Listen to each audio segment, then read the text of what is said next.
All right, I am here with Alice Yeakel. It is February 7th, 2024, and it is 1:03 p.m. Alice, do I have permission to record you? Yes, you do. Okay, we are here for an oral history interview, so let's get started. So, Alice, what is your full name? Alice Ruth Engelmeyer Yeakel. And when were you born? May 6th, 1934. Well, were you born here in Nazareth? Yes. Where were you born, at home or in a hospital? At home, right down on Main Street. On Main Street. So this house has been, this is your family's home, correct? Yes. So who built it? My grandfather, Charles Kreider, built it in 1890. So it's now 134 years old. And it's always been passed down through the family? Yes. Oh. So growing up here in Nazareth, what was it like? Do you remember when you were very young, what it was like growing up on Main Street? By the time I was 7 years old, World War II had just started, Pearl Harbor. Wow. So my most vivid memories of my childhood were those war years, I would say. Yeah. Do you remember listening to the radio, hearing about the war? Did you understand what was going on, do you think? Yes. I was seven. I was 7. It was on a Sunday afternoon, yes. And we heard it on the radio. When it first started? Yes. Wow, yeah. Did you have any family members in the service? Not in my family. My husband he was in the service, but that was in Korea. But he had 4 other older brothers, and they all served in the military. Do you remember what Nazareth was like during World War II? What was going on the home front at all? Do you remember people making victory gardens, stuff like that? This whole area over here, the Muk-Chunk Street corner, what they call 5 Points, it's now built up with homes in the southwest,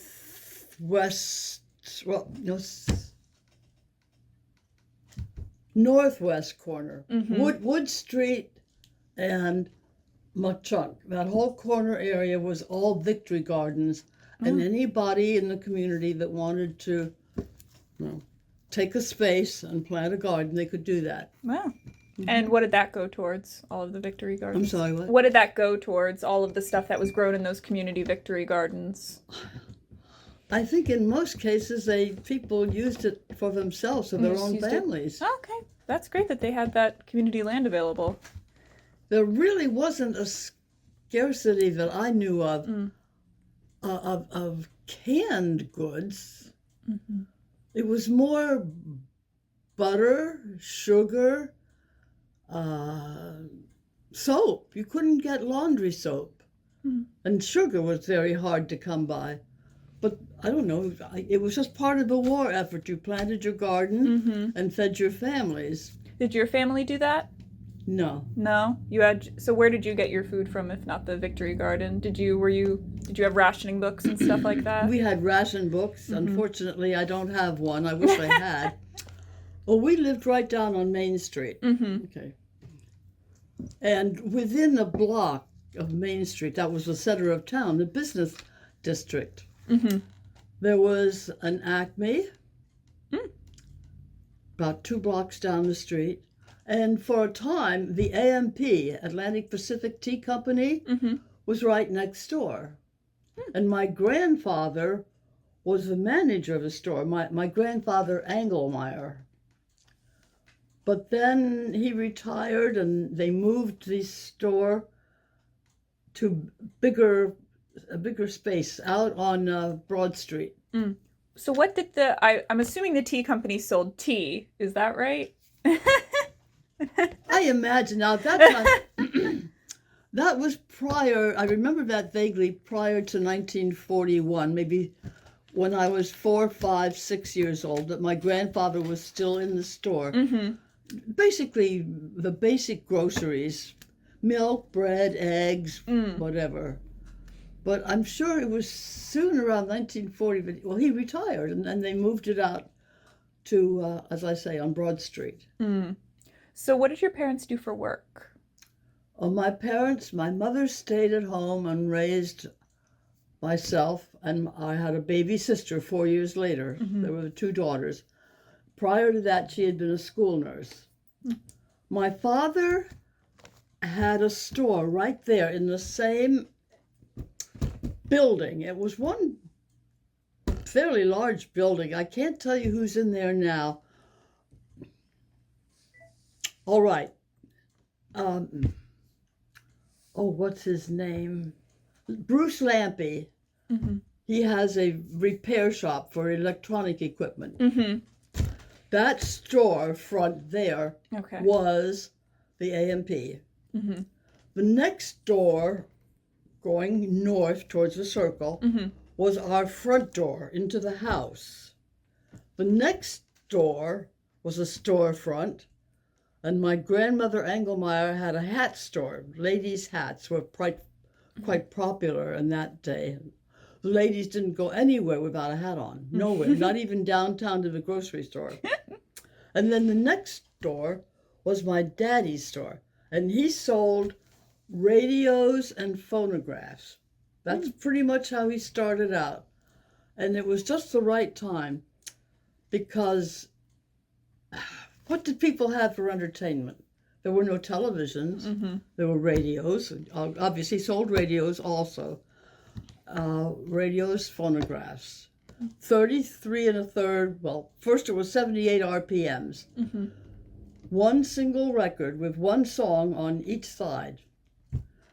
And if you went into the store and bought the record, he would play a portion of each side so that you knew that you were getting a perfect record.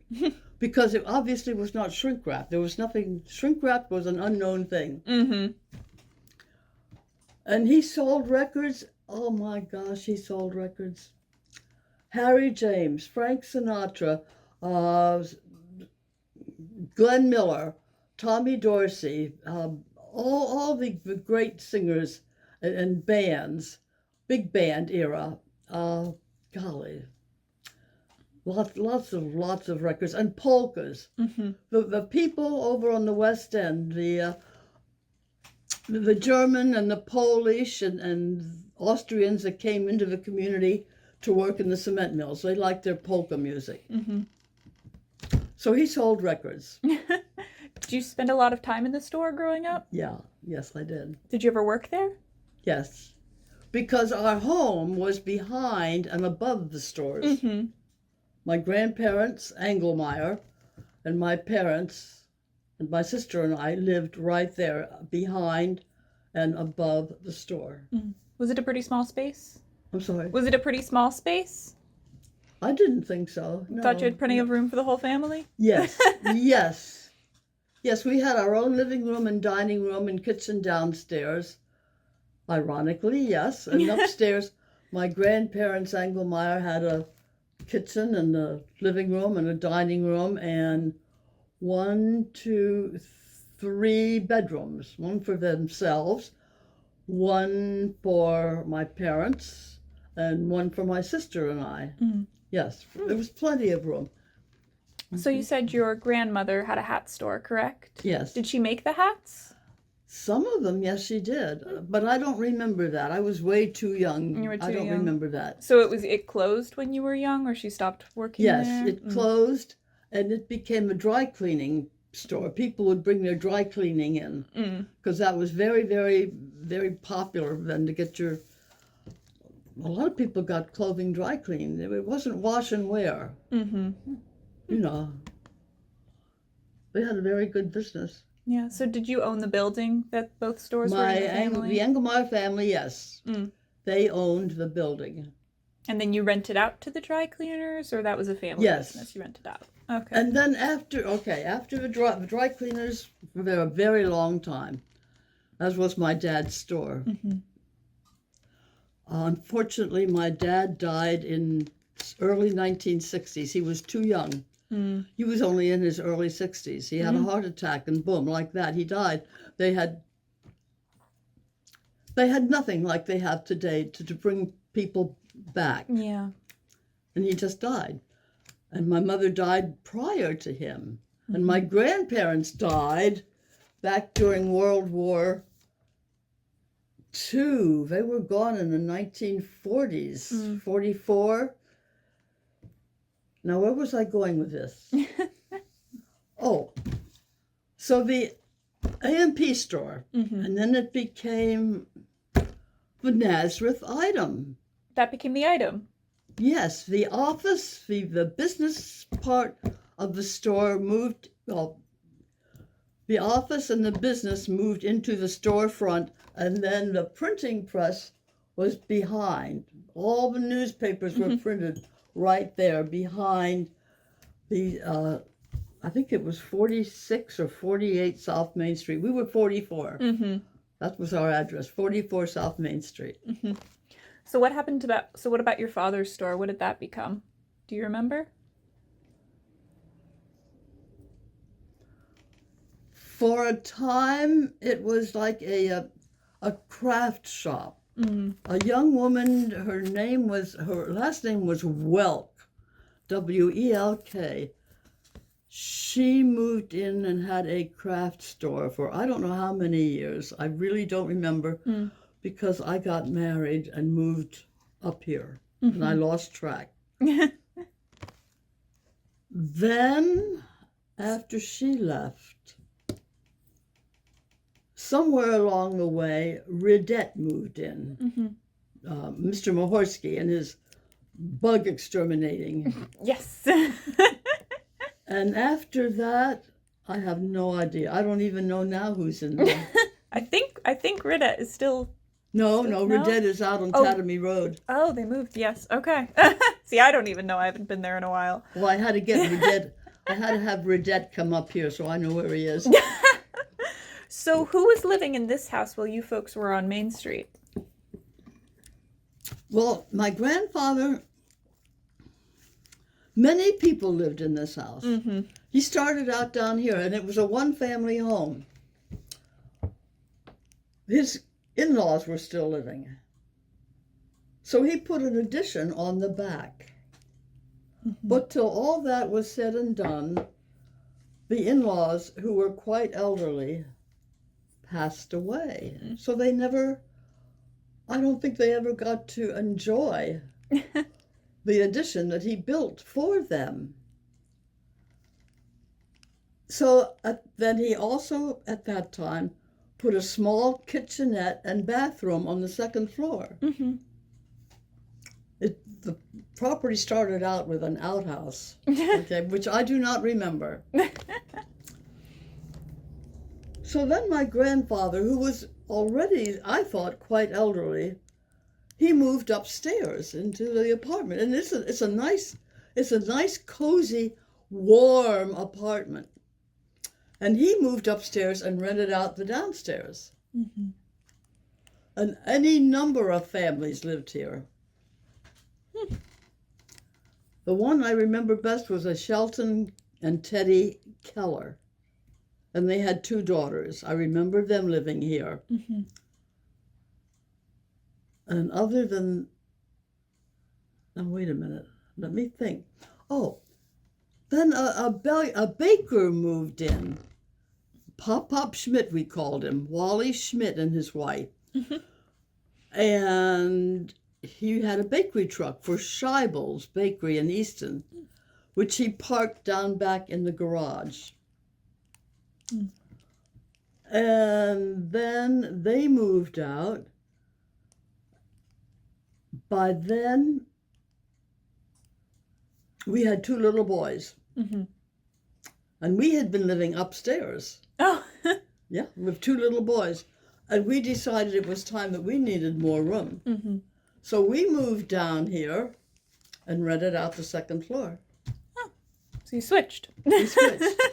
We moved down. Instead of moving up in the world, we moved down. Well, that's all right. That's the story of my life. No, when I think about that, the fact that I started at the library up on the second floor. Yeah. And I never got moved down. Stayed up. I just stayed up there. That was it. And I was perfectly happy. Okay. All right. So, growing up here in Nazareth, you mentioned going to school. Do you know which school you went to in Nazareth? Yes, it was the Whitfield School up in the corner of Chestnut Avenue and Broad Street, which is now apartments. Mm-hmm. And you were there from what age did you start going to I did school?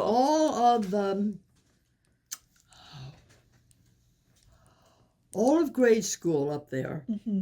all 6 grades. Then in 7th grade, now listen to this, 7th grade was junior high school, and we were out on Belvedere Street. Mm-hmm. And the east side of the building was junior high school, and the west side of the building was senior high school. But then there'd be too many students. They consolidated. Mm-hmm. And they couldn't accommodate all the classes, junior high classes, in the old junior high school, senior high school. So we spent half a day, I'm trying to remember this. You're really pushing me back. Well, that's good. Half a day we went to Belvedere Street, and then we walked home for lunch. We walked home. Mm-hmm. Everybody walked home for lunch. Even the kids over in West End walked home for lunch. So there was no school cafeteria or school No, lunches? not until 1952, around 1952. So the second half of the day, we went back up to the Whitfield building. There's 2 buildings there. One is brick, the red brick building, and then is it still yellow or isn't it? The one right on the corner. I'm not sure. Well, I know we went to both schools for a while. So you would walk one school, then come back home, and then walk to another school. I think I had that right. But anyway, eventually, I don't know how they did it, but they got us all into the senior high school. Somehow, I graduated from the building on Belvedere Street in 1952. And it was around 1953, 54, they started talking about consolidating. And they built, oh Lordy, the Schaefer Elementary School. You know, all of that history should be in that black book there. Oh, yes, we know. It should be in there. They built the senior high school. The original senior high school, I think, was built first, because that's where my sister graduated from in 1954. 56, excuse me. 56, she graduated from a new high school. And then I think the Floyd Schaefer School building was built after that. But by that time, we were no longer just Nazareth Borough. We were the Nazareth Area School District. And then came Bushkill. And then came Lower Nazareth. And then came, the middle school, and then the intermediate school. By that time, I was raising 3 children, and I just lost track. Nazareth does have a lot of schools. I did. I lost track.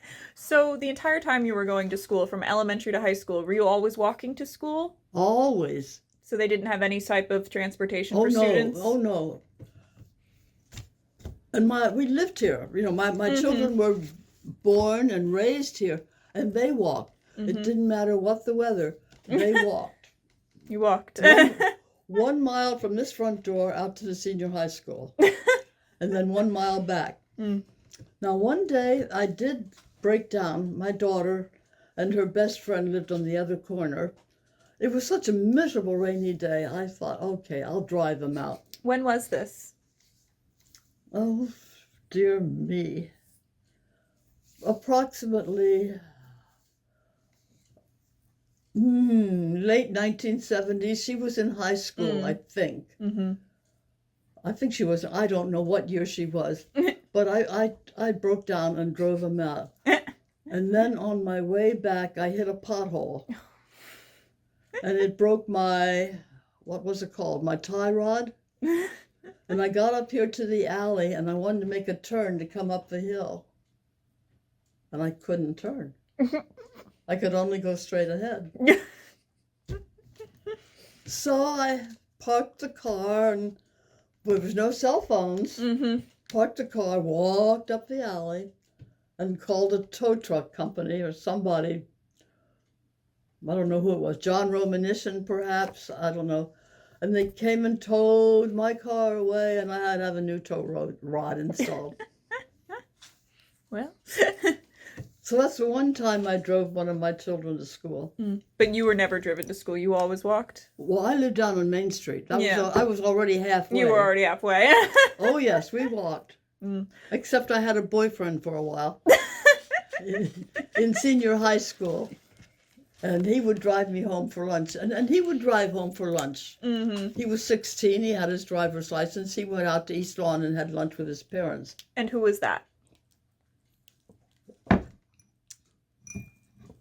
Oh, gosh.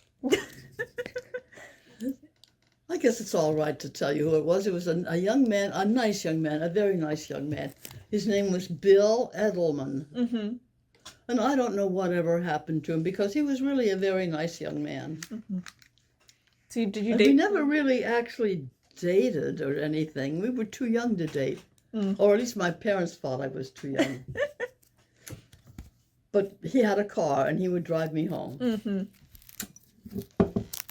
So when you were in school, were you a part of any school clubs or sports or anything? We had a program, a musical program. We put on very, very light, simple musicals, operettas they were called. It wasn't anything like West Side Story or Oliver or Carousel. West Side Story.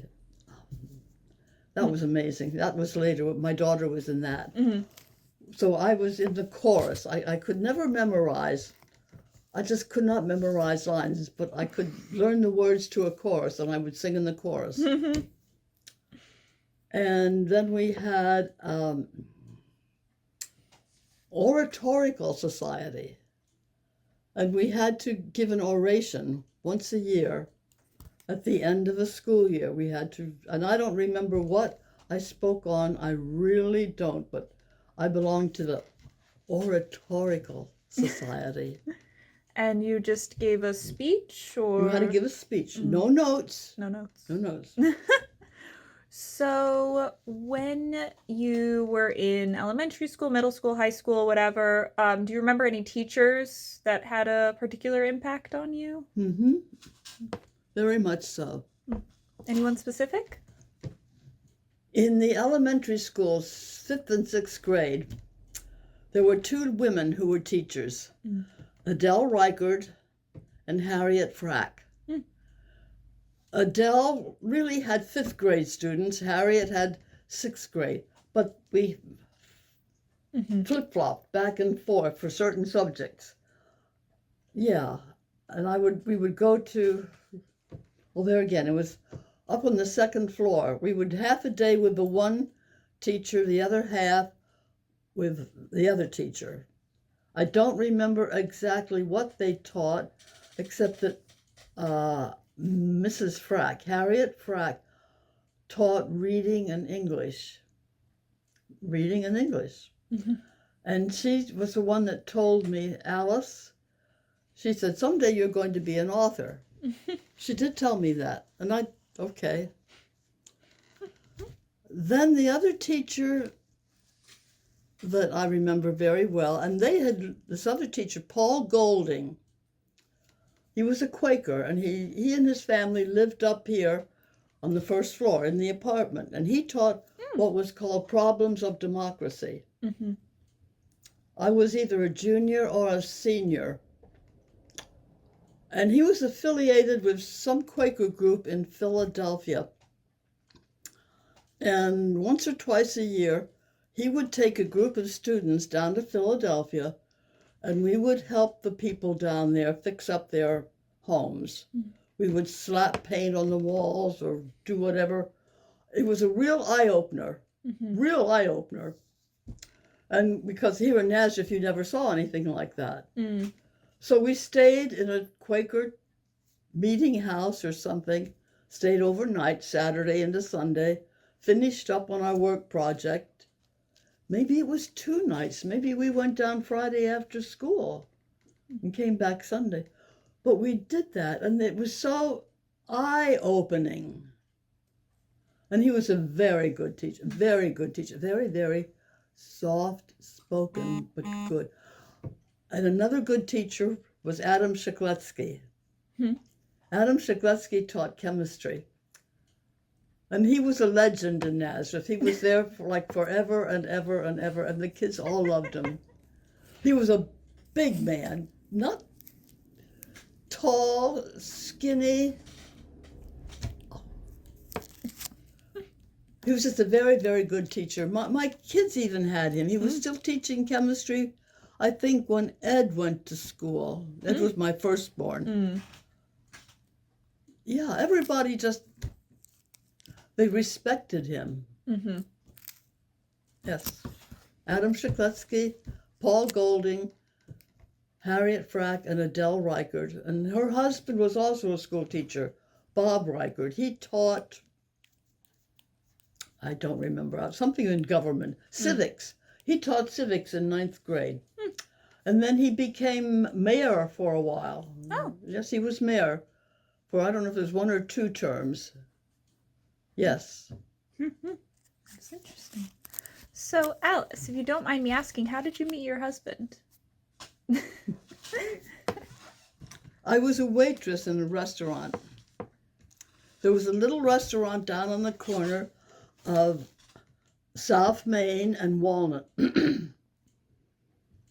It's now John Huber's Computers. That was a restaurant. It was called Nicholson's Lunch. And I worked down there after school into the evening, like from 5 to 11. And then in the summertime, I worked from when they opened at 11 in the morning until 5 in the afternoon. And he came in one evening. He was in the Army, and he came in uniform with a Band-Aid over his eye and a Band-Aid on his wrist. And he had just gotten into town.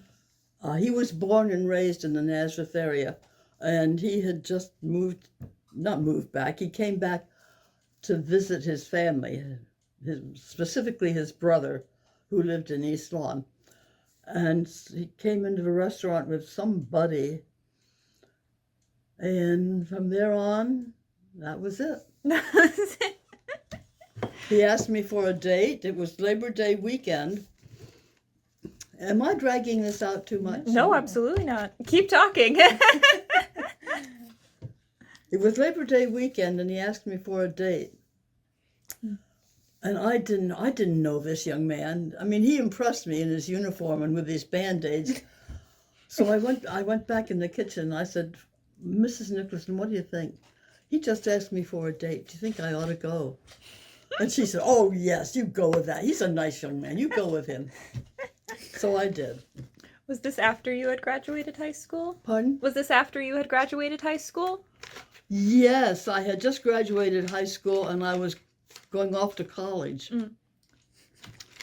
So we had a date, and I went off to college.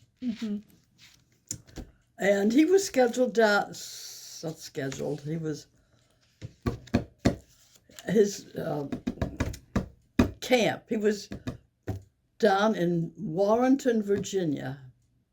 He was in the U.S. Army Signal Corps, and he couldn't talk about his job because it was all security, breaking codes, that kind of thing. So he'd never talked very much about it, but it wasn't that far from Penn State. I went to college at Penn State. So he would drive up from Virginia, pick me up, and we'd come home for the weekend. It was 3 hours for him to come to Penn State, about 3 hours, and then another 3 hours to come home to Nazareth. And he would keep bringing me home to Nazareth because his family was up here in Nazareth. And this went on that whole first year. So I had 1 year at Penn State. And I don't regret it one bit. It was a great experience. I'm glad I did it. Mm-hmm. Sometimes I regret that I didn't finish. If I had finished, I could say I had a career ahead of me, Mm-hmm. a profession. But I didn't finish, which sort of broke my parents' heart. Mm. And we got married in 54, which was 70 years ago. Is that right? 70? Yeah. 54. And in 55, we were married on Valentine's Day, in fact. It'll be 70 years on Valentine's Day. And then August of 55, our first child was born. In August. And then 3 years later, our second child was born in August. And then I had 2 boys. Wow. I didn't have any brothers, but I had 2 sons. Then 6 years later, our daughter Ruthie was born in August. There was something about November. It started to get cold in November. Mm. So what was it like raising 3 kids here in Nazareth? What did you or Elmer do for work while you were raising your kids? Elmer was a carpenter, construction superintendent, in fact, toward the end, for over 25 years. Where did he work? He worked for L.W. Hunsicker out of Allentown. Mm. He built the Canada Dry building in one of the very, very, very first industrial parks somewhere over towards Bethlehem. He built the municipal ice skating rink out at Illick's Mill. Oh, wow. He built something for Coca-Cola somewhere. He helped build a motel somewhere in Easton. Somewhere down near the river. He built a motel. He did some work. All this was under L.W. Hunsicker. Mm-hmm. A Bell telephone building up in Stroudsburg. He got shipped all over. He and his brother, his other brother, also worked for the same company, but it seemed like they were never on the same job. So, yeah, he went his way and his brother went another way most of the time. So I did not work anywhere until, you can't go yet. Until our daughter went to junior high school. Mm-hmm. And then her hours, she was in junior high school, and then she got involved in the drama club, and she was in the band, and she was often in school, and I was home here all day from 7:30 in the morning until 4:30 in the afternoon. I was what am I going to do 5 days a week? Nobody here. So I got a job washing dishes in the cafeteria out of school. I did that for about 3 years. Did your daughter and you ever run into each other at school? No, Mm. no, we didn't. No, and I think, well, now, wait a minute. Why didn't we? Well, she was in the junior high school, senior high school. I was in Floyd Schaefer and Lower Nazareth. Mm. Okay. Different buildings. So then a job opened up at the library. Have I told you this story? Mm-hmm. A job opened up at the library. They were looking for a children's librarian, and I thought, well, all I can do is apply. Mm-hmm. So here we go. I went out to the library for an interview with Carol Vickery. That was, what did I say, 50 years ago? 1977 I started at the library. Mm. And I sat down at the same desk where you sit, opposite Carol Vickery. And she asked me, what my qualifications.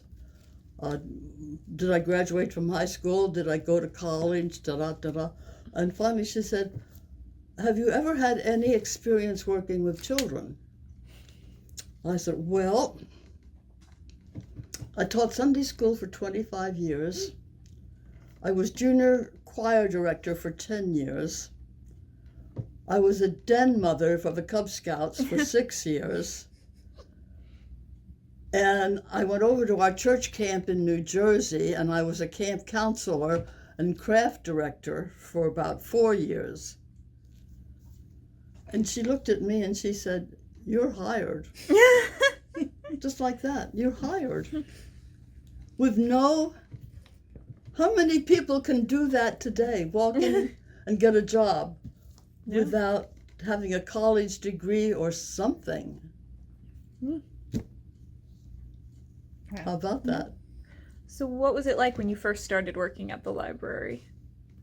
What programs did you do, or what was your sort of job duties? I was up on the children's floor the whole time.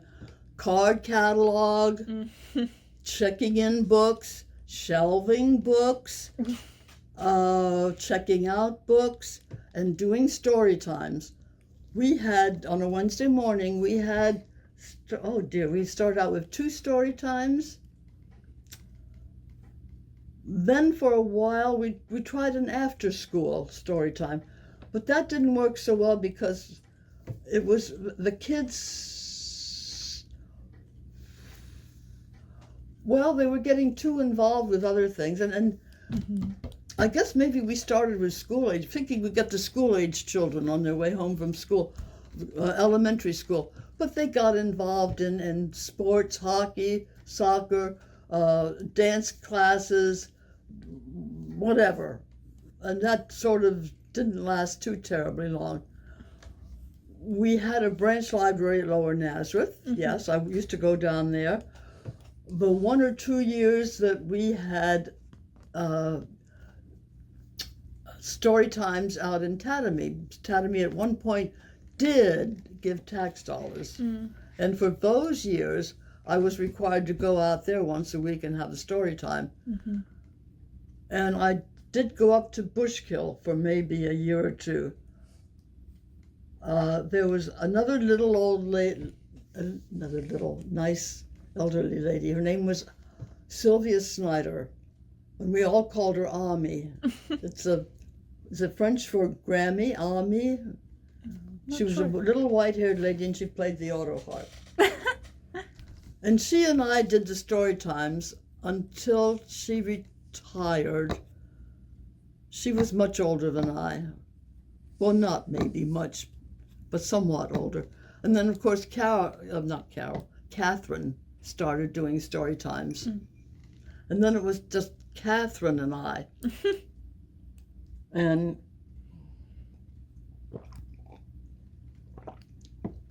then, of course, I retired the summer of 2013 because that's when I broke my ankle. And I was told I could not walk on my foot for 10 weeks. I thought, oops, this is summer reading program. And I can't go out to the library for 10 weeks, all of June, July, and August. And I thought about it, and by that time I'd been at the library 33 years. So I retired. I haven't done any story times since it's 11 years now, almost. Yeah. So do you remember any, how your job changed as you worked? Because you worked at the library back when it was a smaller building and had a card catalog, and you worked all through the renovation and through the implementation of computers and everything. Do you have any memories from that, or how it affected your job? Well, we moved the entire children's department down into the basement. Can you feature that? I don't know what we did with story time. Catherine should remember that. What did we do? We still had story time somewhere. But we moved everything down the basement. That was unreal. Yeah, and that was when Ami retired because she couldn't take the dust. Yeah. And it was before masks. We didn't have these masks. So she retired. Catherine could tell you more about maybe, I don't know. And then we moved all the books down. We formed what do you call it? We passed them person by person by person, all the way from the second floor down to the basement, and we shelved them accurately, exactly where they were supposed to be. And then when the renovation was all finished, then we passed them back. We had a very, very active Friends of a Library group then. Very, very active. And we had a lot of help. And we had a lot of fun because we'd always take a pizza break when we did this. Yes. So, do you remember when they started using computers at the library for checkout and for the catalog and everything? I can't pinpoint an exact date. I want to say it was after the renovations, I think. And again, there Catherine could help you out maybe better than I can. It was traumatic. Because we didn't have a computer at that point in time. And our head librarian was Marilyn Lotz. She was a gem. I want to tell you that. Marilyn Lotz, I loved Carolyn Vickery, though I was scared of her. The first year or two or three, I was sort of scared of Carol Vickery because she was very, very, very quiet. And you were never quite sure of what she might have to say or what she might be thinking. But Marilyn was right up front and very open and very friendly and cheerful. And I would go to Marilyn and I'd ask her advice. What do you think I should do? And she would sit there at her desk and she'd bat her eyes like this. Well, what do you think you ought to do? And in the end, whatever I thought was a good idea, she agreed with. But she's the one that broke me into the computers. And I went home the first night. It was a Monday night, and I went home and I called my son Ed. I said, I don't think I can do this. I really don't think I can do this. And Ed said, Mom, just pour yourself a glass of wine and sit back and relax. You'll be fine. So I did. I finally conquered the computer up to the point of checking books in and out. More than that, because I was simply a children's librarian, I was not asked to do anything more. At that point in time, we had an office manager, maybe. Her name, I think, was Louise Grow. But we had people down on the first floor who were very, very knowledgeable. And Catherine caught on. And so I had nothing else to do with the computer except to check in and check out. And for that reason, I guess that's why I never got off the children's floor, because I was never savvy. That's what the one head librarian told me. She said, you are not computer literate. She did. She told me point blank, you are not computer literate. You don't understand the computer well enough, and so you will remain on the children's floor. And that was fine with me. That was perfectly fine with me. So you were happy where you were? Oh, I was very happy. I loved the children. And even more so now, I appreciate them because they've grown up and they've moved on. They've moved on. It's amazing when you think about it. You have Katie McCucci. She's out in Hollywood. You have Jason Powell. He works for NASA down in Huntsville, Alabama. You have some young man, his last name is Popp, P-O-P-P. He works for Goddard Space Center in Maryland. You have a young woman named Janelle Rice. She is now, since Hopton Clennon died at Central, she is right now the pastor at Central. She was his associate, and now she is taking over. And I watched her at the memorial service. Did you see that at all? That is That's heartrending to watch that service. Central Moravian Church was packed with people, and they sang, and she talked. She didn't preach. She talked. And she concluded everything. She pointed out to the congregation, and she said, "And all shall be well." Those were her closing words, because that's what Pastor Clemens said. That was his belief. All shall be well, even though he knew he was dying. So there you are. And her husband was also one of my storytime children. And he's a professor at Ursinus. So you watch these children grow up, and what do they do with their lives? What becomes of them? So, Did you ever have any children who then grew up and brought their own children to your story times? yes. Don't ask me to name them. That's amazing that happened. So you mentioned, of course, the Moravian Church. So growing up, did you and your family go to church every Sunday down here on the Circle? Yes, almost. Not always. Almost, no, not always. But, well, as a child, I only lived half a block from the church on Main Street. Then we moved up here. Now I'm only, 3 blocks? Mm-hmm. I can coast down the hill. I don't even have to, I turn on my engine. I can coast all the way down to the bottom of the hill. I could walk down, but then I've got to walk back up. And is that where you taught Sunday school? Yes, did I mention that? I taught Sunday school there for, yes. You said 25 years? Roughly 25 years. Time. First, second, and third grade. Wow. And I played the piano, and like I said, I directed the junior choir. Yeah. Yes. And I know your husband was also very involved in the church and also the God's Acre. Do you have any memories of that? My husband was more involved with the cemetery because we lived right across the street. Of course. His brother did more when it came to actual church maintenance. Although once in a while Elmer would help out, but it was his older brother who married my sister, ironically. And well, when he retired before Elmer did, because he was a good bit older than Elmer. So he did all the maintenance work down at Church Elwood, my husband's brother. And sometimes Elmer would help him. But then Elmer was on borough council, and Elmer was mayor for 4 years. And then he was president of the library board for a number of years, and he was sort of like, they called it clerk of the works. He was the overseeing superintendent for the renovation project out here. Yes, he worked with Tom McDonald, who was the construction.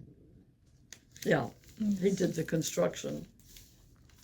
So your husband was mayor for 4 years? 4 years. Do you remember anything about his campaign? Did you help him campaign? Oh, yes. What did you do? What did I do? Yeah. What was the campaign like back then? Very low key. Well, first he was borough council. He was on borough council for 12 years, 3 consecutive terms, and then he was mayor. I think I had that right, or maybe it was only 2 terms as mayor, and the third as a council member from, we were first ward, and then mayor. What did I, made phone calls, sent out postcards. It was rather tenuous because he was a Democrat and he was running against a Republican who was also quite well liked. Yeah, in fact, he was a school teacher. Not Bob Reichard. It was, what was his name? Isn't that terrible? I can't remember his name. Oh, that's awful of me. But he was a school teacher. In fact, I think he might have been principal, elementary principal, but he opposed Elmer. This was in the general election. In the primary, primary was sort of tough too, because that was 1970-ish, and that was when they were moving the library from down here up to, and there was quite a bit of controversy. But Elmer won the primary election, and then it was the general election, and it was I'm sorry, I cannot remember his name. That's all right. But Elmer, because he was a Republican, and this was a predominantly Democratic community, and Elmer, we were both more or less live-long residents of the Nazareth area. The Yeakel name was known. My father's name was known. Elmer won by a landslide. That's right. And we were so embarrassed for the school teacher. We really were. We were embarrassed. But he was an import. He wasn't local. I don't know where he came from. And he hadn't really been, I don't know. He hadn't been in the area long enough. He was a fine gentleman, and he settled down and stayed here. But I cannot, Margaret, his wife I can remember is Margaret, his wife's name was Margaret. I'm sorry, it just escapes me. So other than that, did Elmer and you do other things that were political? I know you were involved, obviously, in the library. He was involved in the library board and everything. And you mentioned, of course, the controversy of moving the building that was going on at the time. What do you remember about that? Anything specific or other controversies in Nazareth while Elmer was working for the town? The library got pretty nasty, and I'd rather not go into names because there were people. It became an emotional thing. That building was built in memory of all the servicemen that gave their lives.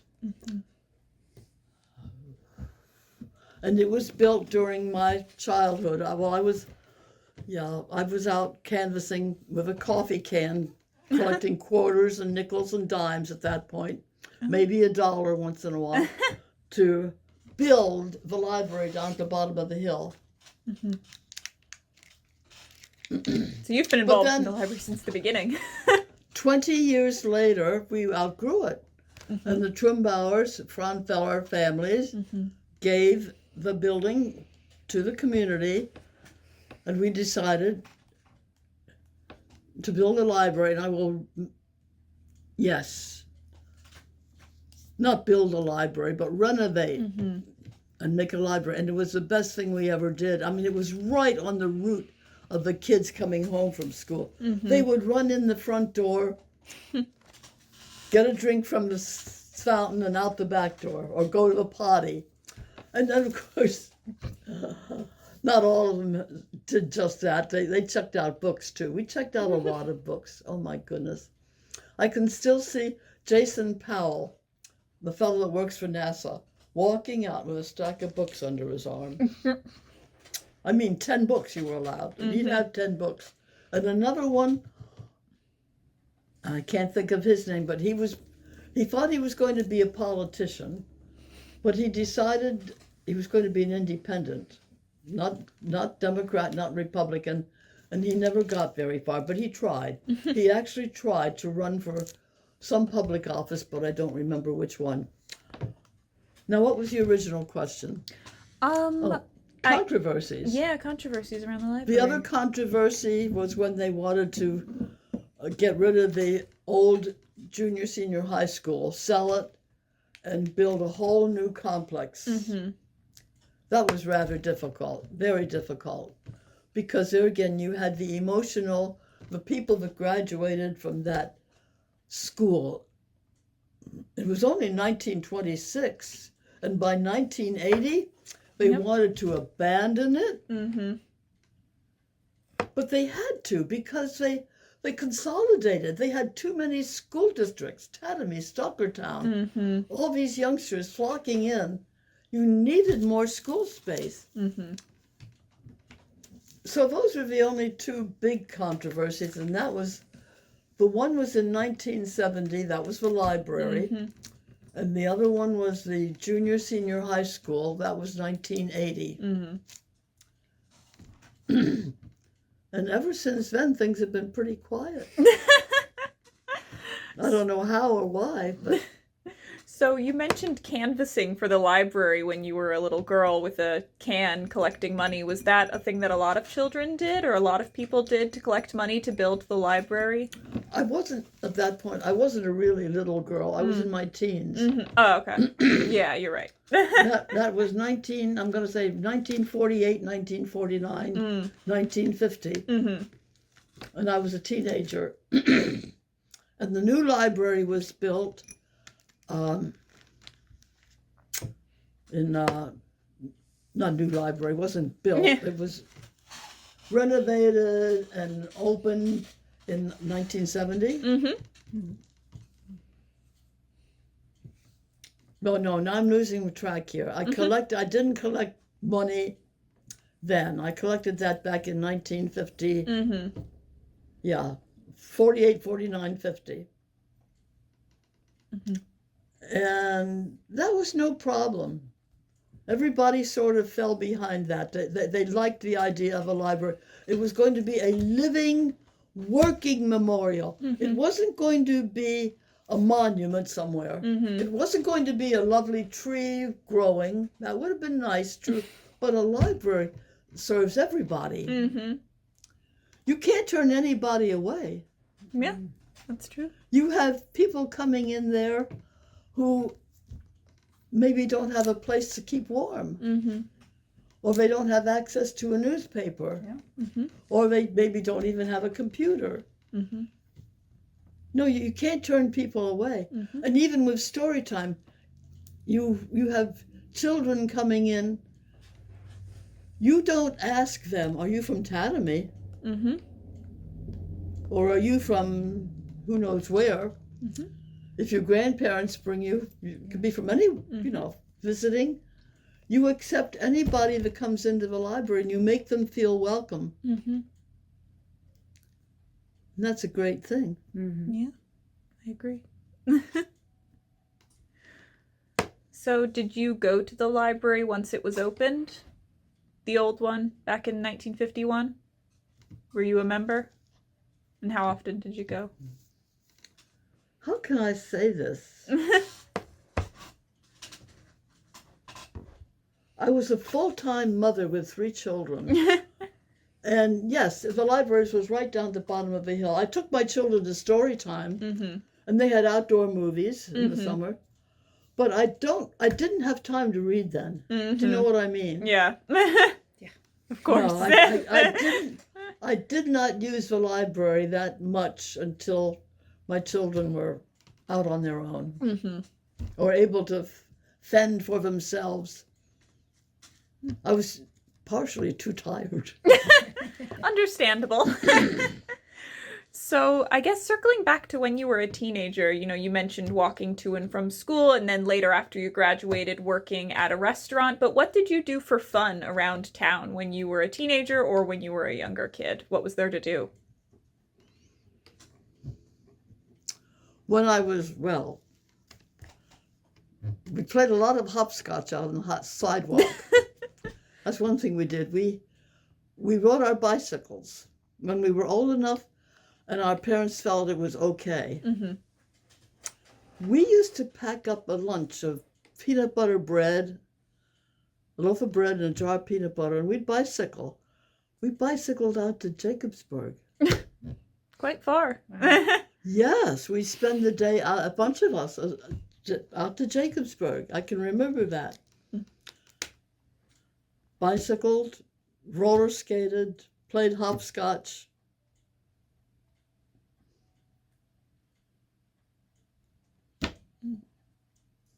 Paper dolls. Mm.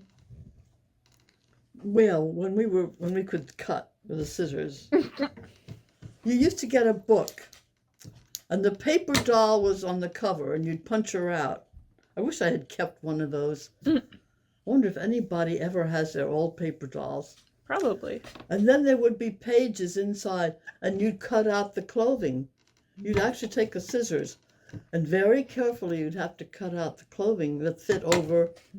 It was like a cardboard cover. The cover had the picture of whoever it was. It was usually a movie star like Betty Grable, Hedy Lamarr, Rita Hayworth, Sonia Heine, the ice skater with all her beautiful ice skating costumes. And you'd sit on a rainy day and cut out paper dolls and dress them. That I remember. So where was there to go other than, outside playing hopscotch in Nazareth? What did they? Where was there to go in Nazareth? Like, what sort of, did you have shops that you went to with friends or parks or different activities that Nazareth had? We had the Borough Park. Mm-hmm. A lot of us in the summertime spent time at the pool, yes. There was a summer or two when there was a nasty polio scare, okay? And then I don't think the park was even, at least the pool wasn't open. They did not open the pool because we did have several cases of polio in the town. Wow. There was the Borough Park, there was the YMCA offered teenage dances. There was roller skating at Bushkill Park. If anybody had a birthday party, they would carpool and take the party goers down to Bushkill Park, and we'd roller skate for an hour or two. That was a great thing to do. There was Bushkill Park. Dorney Park was in its infancy, and it was harder to get over to Dorney Park, whereas Bushkill Park was just down the road a piece. Yeah. And the dances at the Y. And then there was a place called the Blue Room, but I wasn't allowed to go there. That was off limits. There was a movie theater, Broad Street movie theater, Saturday afternoon matinees for 25 cents. And I had one friend whose parents had a grocery store, a vegetable and fruit store out on Belvedere Street. And on a Saturday, the stores used to be open Saturday night in town. That was the night to shop. All the farmers and their families would come into town on a Saturday night and shop. So the local stores stayed open on a Saturday night. They would close on a Wednesday afternoon instead. I mean it, every store on a Wednesday afternoon would close. So this one girl, her parents packed her a lunch, and she would go to the matinee, she and her brother, the matinee at 2:00, and she'd stay there, and then they'd rerun it at 4:00 and rerun it at 6:00. And she would stay there. Nobody kicked her out.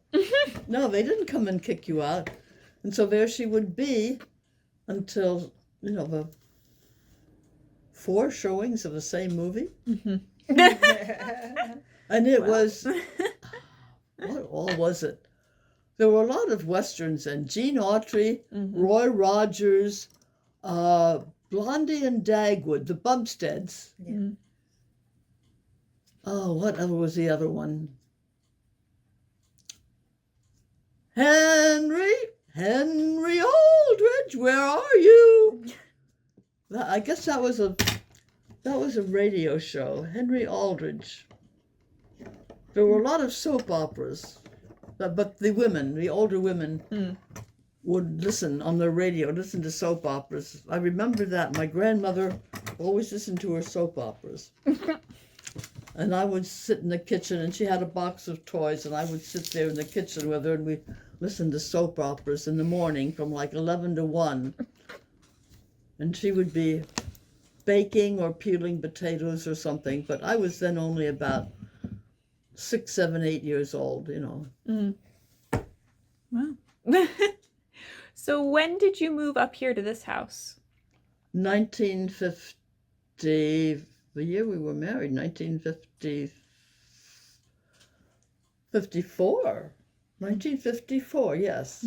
And that was when you were living upstairs then, and you were renting out We the downstairs? lived upstairs until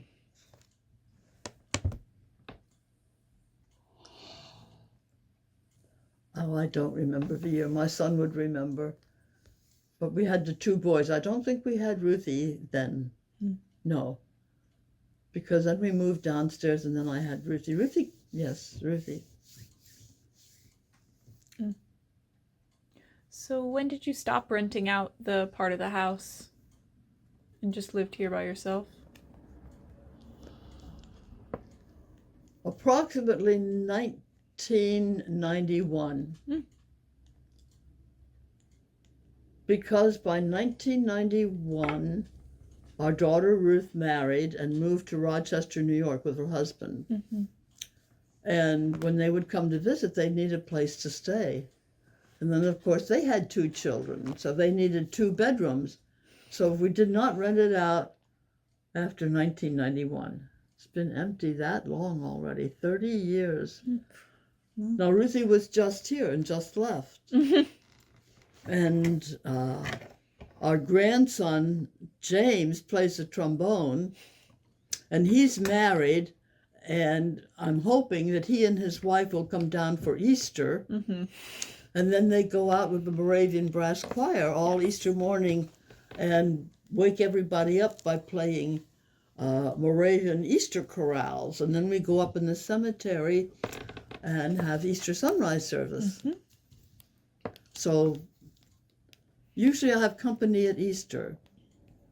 And then our other grandson and his wife live in Michigan. And when they come to visit, for a while, they stayed upstairs, but now they stay over with Justin's father. They have a place over beyond at Bath that they visit and stay there. Oh, and then my granddaughter, another granddaughter lived upstairs for about 2 years. She moved here. She was out of college and didn't have a job and didn't know where to go or what to do. Something fell apart. Something didn't go quite right with a job or something, and she desperately needed a place to stay. And she didn't want to go home to Mommy and Daddy in Rochester, and she didn't want to go back to Pittsburgh. So she asked if she could stay upstairs. I said, yes, you can stay upstairs. You've got to pay something, a little something, because she used my washer and dryer, and she was using water and electric. And she was here 2 years. She moved in on a Saturday. And Monday morning, she went job hunting. And by Monday afternoon, she had a job. Just like that. Boom. Waitressing. When was this? Not too terribly long ago.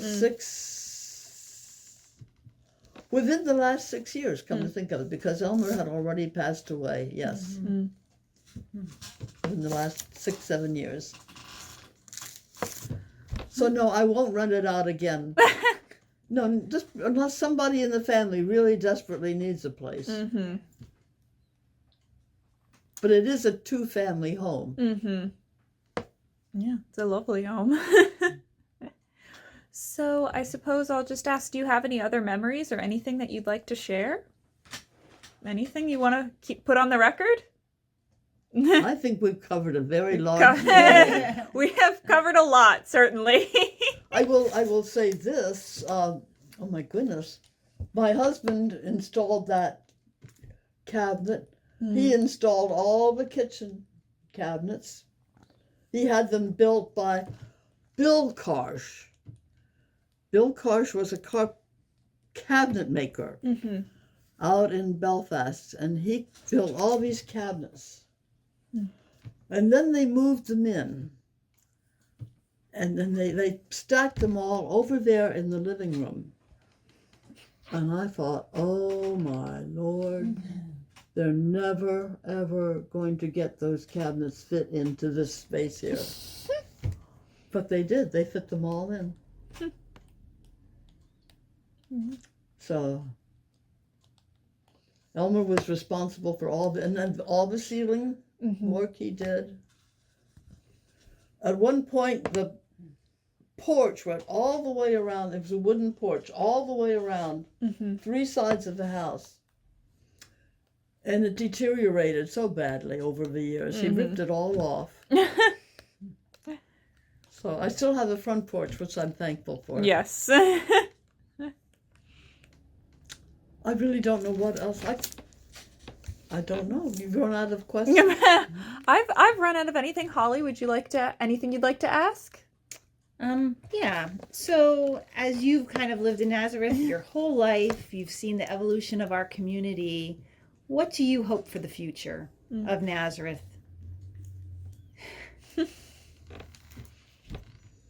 That's a tough question.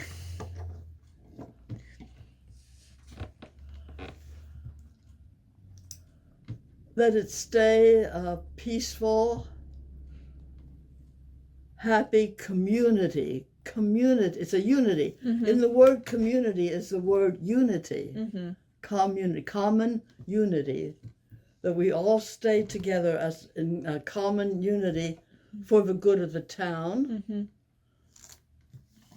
We start out, okay, I'm going to preach a little bit of sermon. All right. You try to keep unity in your family. You try to be loving and kind to everyone in your family.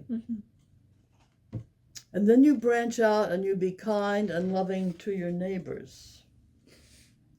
And then you branch out and you feel that way about your entire community. And if everybody had that common goal of uniting in love, peacefulness, let's all try to get along together and not argue and debate and just try to keep calm and do what's best. Sometimes it's hard to determine what's best for a community or for a family, but you try. You just want to keep everyone sort of united. All shall be well. It's a wonderful philosophy, but it's hard to keep it. All right. Anything else to add? I also do. I can't see any major, what can I say, improvements that need to be made. The library's doing well. Maybe you think you need to expand. I don't know. I'm not there working. I don't see the inner frustrations. The park is doing well. We have plenty of playgrounds. I don't know. I don't think we're stagnating. Ask somebody that's on borough council. They would know better what the community needs. I can't think how we could improve. Can you? Maybe a bigger library. Let's toss it back to you. How would you improve it? Maybe a bigger library one day. Can never have too much space, Bigger I think. library. I think so. Yeah. Or maybe satellite branches? Yeah, to outreach to other communities. One day we'll get some certain other municipalities involved in the library, we hope, and be able to serve everyone. It would be nice if you could get Tatamy to come in. I don't Yeah. know why they're so... Are you still reporting? Yes. I wish Tatamy would be more open. Of course, maybe they've got a nice, comfortable tax base.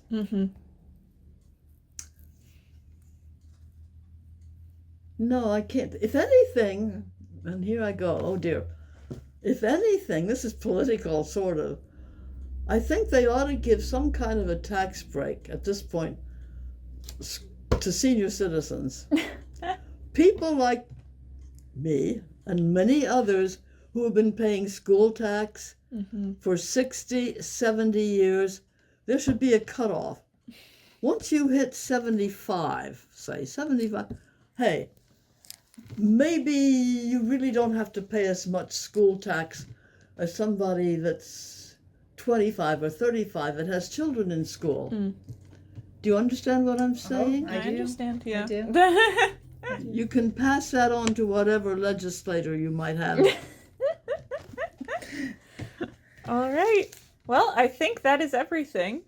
All right. Then thank you so much for speaking with us today, Alice. Well, you're welcome. I hope I didn't say anything out of context. No, Context, is that the word I want? I think this was great. All right. I am stopping the recording now.